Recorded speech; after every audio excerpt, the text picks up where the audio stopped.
नमस्कार दोस्तों। आज के इस मजेदार एक्सप्लेनर में हम सब एक बेहद ही रंग बिरंगी और चुलबुली दुनिया की सैर करने वाले हैं। हम बात कर रहे हैं रामपुर नाम के एक मशहूर एनिमेटेड गांव की। यकीन मानिए, राजू और उसके दोस्त भोला की ये कहानी इतनी मजेदार है कि हंसी रोकना मुश्किल हो जाएगा। तो चलिए बिना किसी देरी के सीधे रामपुर चलते हैं और देखते हैं कि वहां ऐसा क्या खास है। तो चलिए सीधे छलांग लगाते हैं राजू की इस अद्भुत दुनिया में। जरा कल्पना कीजिए, हरे भरे खेत, सुबह की सुनहरी धूप और बैकग्राउंड में बजता हुआ एकदम देसी ढोल का संगीत। आहा, रामपुर की तो बात ही अलग है। राजू, जो खुद को रामपुर का सबसे कूल लड़का मानता है, आज वही हमारा गाइड है। तो बस तैयार हो जाइए राजू और उसके पक्के दोस्त भोला के पीछे पीछे चलने के लिए। रामपुर में राजू का पूरा दिन कुछ इस तरह बीतता है। सबसे पहले सुबह होती है दादी के जोरदार अलार्म से, फिर दोपहर में खेतों के बीच ढेर सारी मस्ती और हंगामा, और आखिर में शाम को होती है वो सुकून भरी चौपाल। तो चलिए सबसे पहले बात करते हैं भाग 1 की, दादी यानी रामपुर का चलता फिरता अलार्म। जरा सोचिए, कोई गहरी नींद में सपने देख रहा हो और अचानक कानों में एकदम तेज आवाज गूंज उठे, राजूमा उठ जा, सूरज निकल आया। सच में राजू को किसी डिजिटल घड़ी की तो कोई जरूरत ही नहीं है।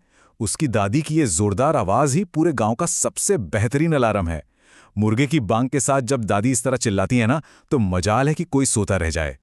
और हाँ, दादी सिर्फ जगाने के लिए नहीं चिल्लाती, उनका टारगेट एकदम फिक्स होता है। गांव में सुबह का मतलब कोई आलस वालस नहीं होता, इसका मतलब है काम की शुरुआत। दादी का सीधा सा फंडा है, उठो और तुरंत गाय का दूध निकालो। ये छोटी सी बात हमें तुरंत गांव के उस असली माहौल से जोड़ देती है जहां दिन की शुरुआत सीधे काम और जानवरों की देखभाल से होती है।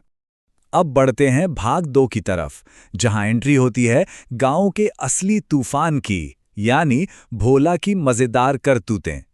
ये किसी हॉलीवुड एक्शन फिल्म का सीन नहीं है, ये तो बस भोला की रोजमर्रा की जिंदगी है। मतलब सोचिए जरा, सबसे पहले तो वो भागता हुआ आ रहा है क्योंकि सरपंच की भैंस उसके पीछे पड़ी है। पर असली कॉमेडी तो इसके बाद शुरू होती है। एक बिना मोटर वाली आम सी साइकिल में भला कोई पेट्रोल क्यों डालेगा, लेकिन अपने भोला भाई साहब ने ठीक यही किया और नतीजा, साइकिल में आग लग गई। ये भोला का वो पागलपन है जो हंसा हंसाकर पेट दर्द कर देता है। और जब राजू उससे पूछता है कि भाई साइकिल में पेट्रोल क्यों डाला, तो भोला का वो एकदम मासूम सा जवाब आता है, मैंने सोचा चलेगी। मतलब उससे पूरा विश्वास था कि पेट्रोल डालने से साइकिल रॉकेट बन जाएगी। और आग लगने के बाद भी वो बड़े आराम से कहता है, थोड़ी सी तो लगी थी यार। यही तो भोला के किरदार की जान है। वो गलतियां करता है, बड़ी बड़ी बेवकूफियां करता है, पर उसके पीछे कोई बुरा इरादा नहीं होता, बस उसका अपना एक अलग ही मजेदार लॉजिक होता है। अब चलते हैं भाग 3 पर, रामपुर की राजनीति यानी सरपंच जी के वादे। 20 ये सिर्फ एक नंबर नहीं है। सरपंच जी पूरे 20 साल से सत्ता में चिपके हुए हैं। सोचिए, इतनी मस्ती, इतने आराम और भयंकर आलस के बावजूद वो लगातार चुनाव जीतते आ रहे हैं। चारपाई पर मस्त लेटे हैं, पंखा जलवाया जा रहा है, पर नेताजी की कुर्सी एकदम पक्की है। लेकिन काम का क्या? जब राजू पूछता है कि गांव की सड़क आखिर कब बनेगी, तो सरपंच जी बड़े ही गर्व से सीना तान कर कहते हैं कि टेंडर निकल चुका है। लेकिन जरा साल सुनिए, 2008 में। और राजू उन्हें याद दिलाता है कि भाई साहब, अभी 2026 चल रहा है। सरपंच जी का ये डायलॉग कि सरकारी काम है बेटा, ये लाल फीताशाही और सिस्टम की सुस्ती पर एक बहुत ही करारा और मजेदार तंज है।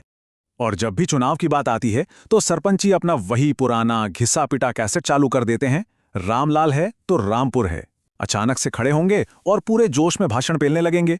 लेकिन अपना भोला वो भी कम नहीं है, अपनी ही धुन में राजू से धीरे से कहता है कि ये तो हर बार यही बोलते हैं। ये सीन खोखले वादों वाले राजनीतिक ड्रामे को एकदम सटीक तरीके से दिखाता है। भाग 4, गांव की असली शान, किसान चाचा के खेत। ये हिस्सा पूरे शो का सबसे मजेदार टर्निंग पॉइंट है। यहां एक गजब का कॉन्ट्रास्ट देखने को मिलता है।